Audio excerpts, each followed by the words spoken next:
Namaskar friends. So let us take 10 more questions and learn more about India as a system of governance. Please pause the video after every question, mark your own answer and only then proceed to listen. If you wish to join the Telegram channel for all these questions in one place and in PDF, you can see the link in the description of this video. And do not forget to keep looking at the parallel learning on each slide in the form of some pictures or trivia on the right hand side. Make note of it if you feel like and spend 2-3 minutes reading about it online later. And also keep your copy of the Constitution of India close by. We will make a reference to it as we go along. So let's take the 10 questions here. The first one we have: the main advantage of parliamentary form of government is that some options are given. For example, it says the executive and legislature work independently. Actually, they don't work independently. There is dependence on each other. There is a kind of a check and balance. We know there is an overlap also. There is no strict separation of power in our typical parliamentary system like India. It provides continuity of policy and is more efficient. Well, it's more efficient. That is very subjective. We definitely cannot say such things as a blanket statement for any one system. Continuity of policy, nothing, you think about it, nothing more than what presidential system will give you. The executive remains responsible to the legislature. Absolutely, this is the correct answer, because that's the essential feature of parliamentary system, that there is a parliament to keep the executive responsible. We also have this provision of the executive being collectively responsible to the Lok Sabha, whereas in the presidential system they are not responsible to the legislature. The legislature does not hold them responsible for their actions or inactions. Of course, check and balance is there as well. The head of the government can be changed only through elections. Actually, this is a wrong statement, that there is no need of elections actually necessarily to change the head of government. The head of government can change, again, because of the responsibility principle that is there. So C should be your correct answer, and a good number of you got it. So that's good. Let's go to the next question. Which of the following amendments were made by the 42nd Amendment to the Constitution of India? If you see here, this was also something which I put up just for your education, that except the second one, which says right to property, was removed from part 3. This was done by the 44th Amendment in 1976. This was not done by the 42nd Amendment, which is actually the question. Whereas education did get transferred to concurrent list, we did create a new part for the tribunals, and a provision was made for All India Judicial Service. Definitely correct. So these 3 are the correct ones. Some major changes you should be aware. In one of the previous videos, we did see the additional DPSPs that were brought by the 42nd Amendment. It's good to know, because 42nd Amendment is actually a very important amendment. All right, so let's move on to the next question, and that is the 3 All India Services of India, and what describes the All India Service really. And it's kind of disappointing that we all are preparing for these services, and when somebody asks, hey, tell me what is All India Service, the performance is what we see here. That's what tells me that when we as aspirants we are preparing, there are certain things, certain basic way or basic style of reading that we should be focusing, that we should be very clear what are we getting into first before actually going for the exam and things like that. Anyway, so let's see the options. The officers of All India Service can be posted to any part of India. Well, that happens in all the central civil services also, right? For example, Indian Revenue Service, you can be posted to any part of India. So it is not the definition why it's called All India Service. Then the officers of All India Service bring an All India perspective in their state cadre. Disputable, but yes, this is what Dr. Ambedkar used to say. The Sardar Patel used to specify this a lot, that they will bring an all India perspective. But that's not the reason why it's an all India service, right? If you understand, there is a central service, they work for the central government, and then there is a state service, they work for the state government. All India service is the one which is common to both union and the states. They serve both, right? They are in the states, that's their cadre, but then on deputation they come to the center also. So these are services, these are officers who are common for both union and the state. Then the officers are centrally recruited for the whole of India. That is also what happens, but that is not why it is called an all India service. Even the central services are recruited centrally and they work in different parts of India. Anyway, so I'm sure I don't have to elaborate it too much. Your correct answer should be C here. So we go to the next question now, and that is which of the following would not require the provisions of Article 368 to amend the Constitution of India. Let us see increasing the emoluments of the President of India. In one of the previous videos we did come across this. I did ask you to read Article 59 of the Constitution, where it very clearly says that this can be done by Parliament by law. That means you don't need the constituent power, and ordinary legislative power is sufficient. So this is not required here. Then we say extending jurisdiction of a high court to union territory. I will like to take your reference to Article 241 of the Constitution. Very clearly it says this can be done by Parliament by law. So this also does not require 368 to be invoked. Then adoption of a language as the official language of a state. Again, we did read earlier in Article 345. If you have forgotten, watch that video very clearly. We have understood that it is the state legislature which by law can adopt the official language. And just to revise something we have gone in detail earlier, it is not necessary for a state to adopt a language. They may not adopt any language. And it can be any language being used in that state. So it can be outside the 8th schedule also, right? So, okay, this also does not require 368. Then we have the delimitation of constituencies for Lok Sabha election. Article 82 of the Constitution is relevant for us, and it very clearly says that Parliament by law. So this also does not require 368. Just to tell you a bit more about this Article 82, do understand that there are two parts to the delimitation, right? First is the allocation of seats, and the second is the readjustment of the constituencies. So the allocation of seats, which right now is as per the census of 1971, and the readjustment is right now as per the census of 2001. None of these two activities require anything beyond an ordinary legislation of the Parliament. Okay, allocation of seats is provided in RPA 1950, and the readjustment was undertaken last time under the Delimitation Act, of the 2002. Based on the census of 2001. So anyway, make sure you have seen all these articles. So since none of them require a 368, hence the answer should be all of them, because the question is asking which does not require. All right. So we move on to the next question, and that is which of the following statements are correct regarding the Attorney General of India. We have had a previous one of the previous videos a question on this. So the relevant article is Article 76. Please go and read that again. Even if you read last time, read it again. It's not too long. Okay.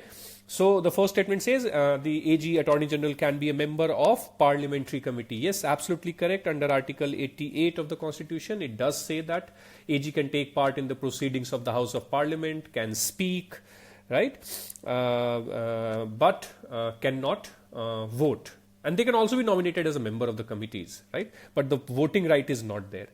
Then second statement says that the privileges are enjoyed as same as the members of Parliament. Absolutely correct. Under Article 105, which is the article for the privileges of the members of Parliament, it very clearly says that privilege will extend to everyone who has the right to speak and take part in the proceedings. And since we saw that under Article 88 they have the right to speak and participate, AG also enjoys the privileges. Then the third statement says AG receives a remuneration as decided by the President of India. Absolutely correct. That is provided in Article 76 itself. And the fourth statement says that AG can be removed by the President of India on the ground as same as a judge of the Supreme Court of India. Now this is not correct. There is no ground as such. There is no ground specified. It is purely the pleasure of President here, right? Purely the pleasure of President, which means the pleasure of the government. Okay, so I hope you did recognize the gentleman here.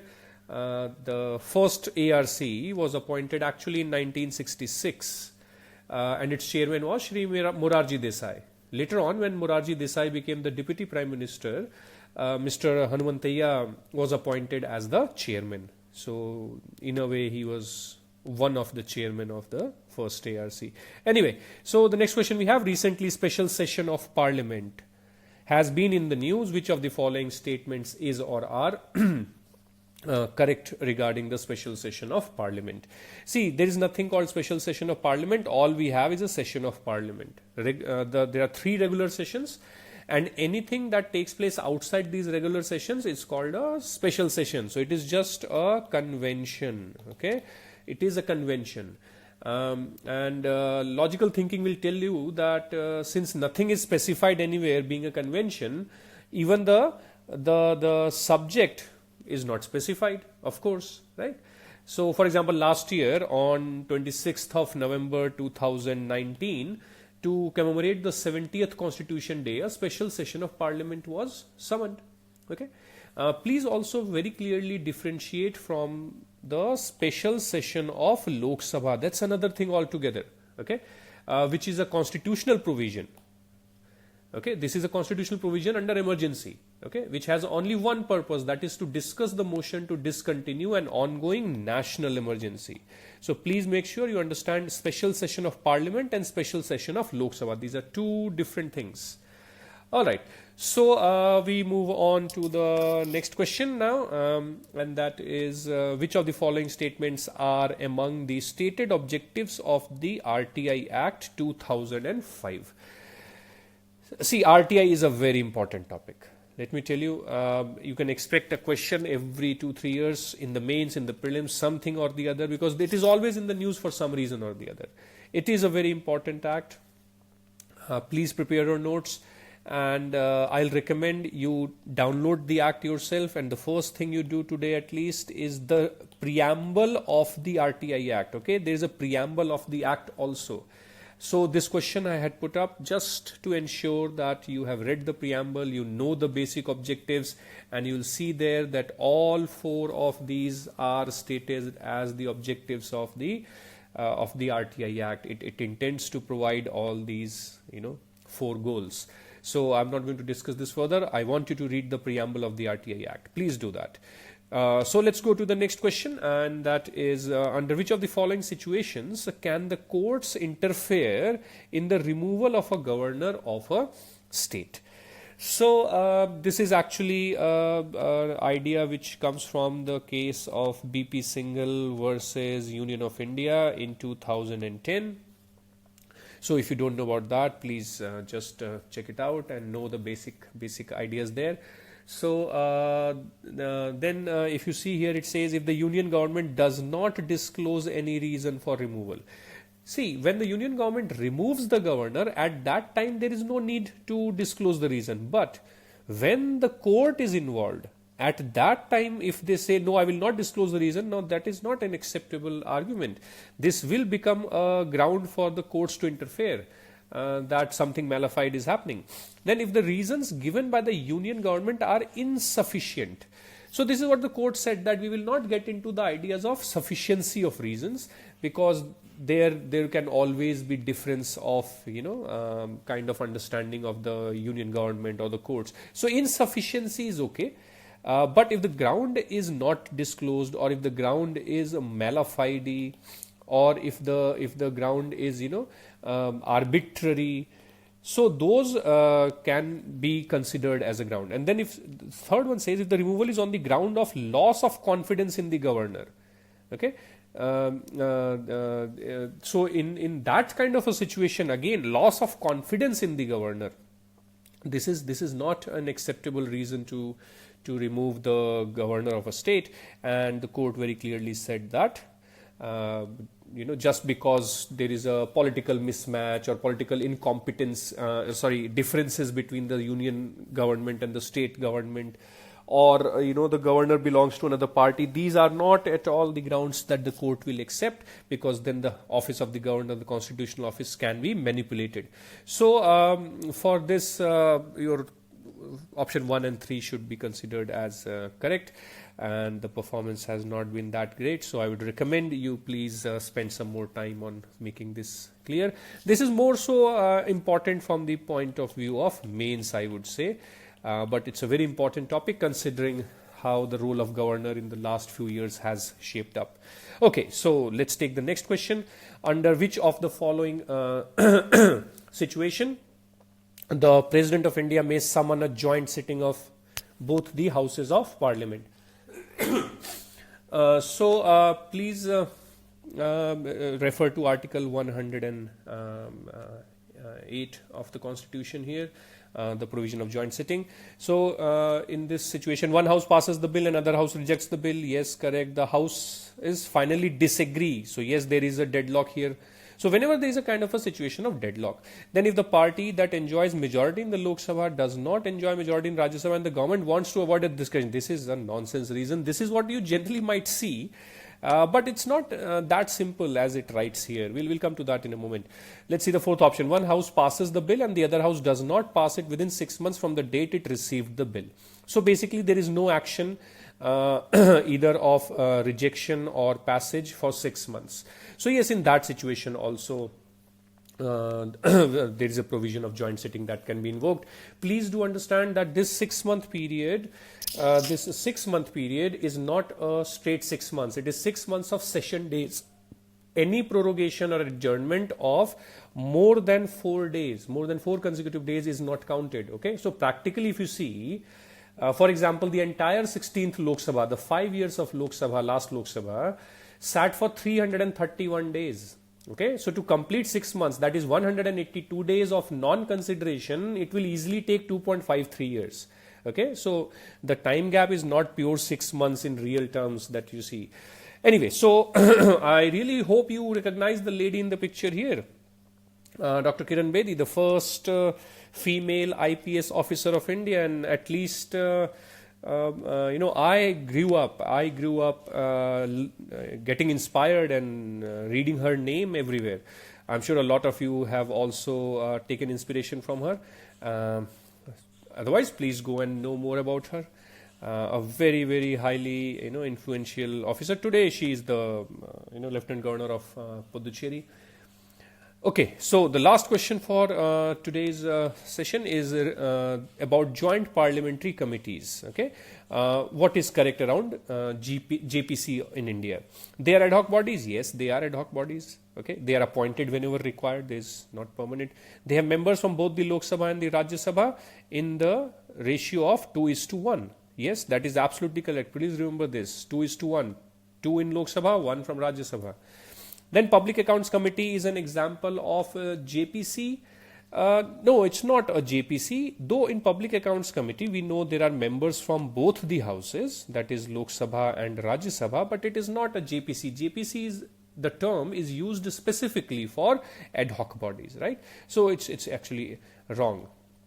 Then the fourth statement says the recommendation are not binding on the government. Yes, their recommendations are not binding, of course. But then, of course, the government will have to give explanations, etc. It becomes a political issue. That's another thing. But yes, it is not binding on the government. And lest the present and the future generations of civil servants of India forget this great officer here, T.N. Seshan, known for his stint as the CEC, he redefined Election Commission. He identified, over 100 electoral malpractices. The MCC, the Model Code of Conduct, which was there since long before him, it started to be enforced strictly. He introduced the concept of voter ID that we use even today, and better known as the EPIC. He started the limit on election expenditure of candidates. He is known to have even disqualified more than 14,000 candidates for submitting false information in the election accounts. Definitely someone, he is someone I would, sorry about that, recommend all aspirants and civil servants to know more about while you all chart your own path in life and career. He passed away 6 months ago in November 2019. Okay, so just to end the video today, I have this symbol I want you to recognize, and if you can't, you can pause and think. This is the World Scout emblem. And India also has a scout movement, which is actually the Bharat Scout and Guide. So it has been slightly modified, obviously, the symbol. So you have the Ashok Chakra here, which is to signify the All India character, and the trefoil here, which is to represent the guide wing. So guides are the girls, scouts are the boys, and we have in the middle here this gentleman. Note the 3-finger salute. The one who started this movement of the World Scout movement, Robert Baden-Powell. So I'll leave you with that. You can read more later, and I'll see you in the next video. Till then, study well. Thank you.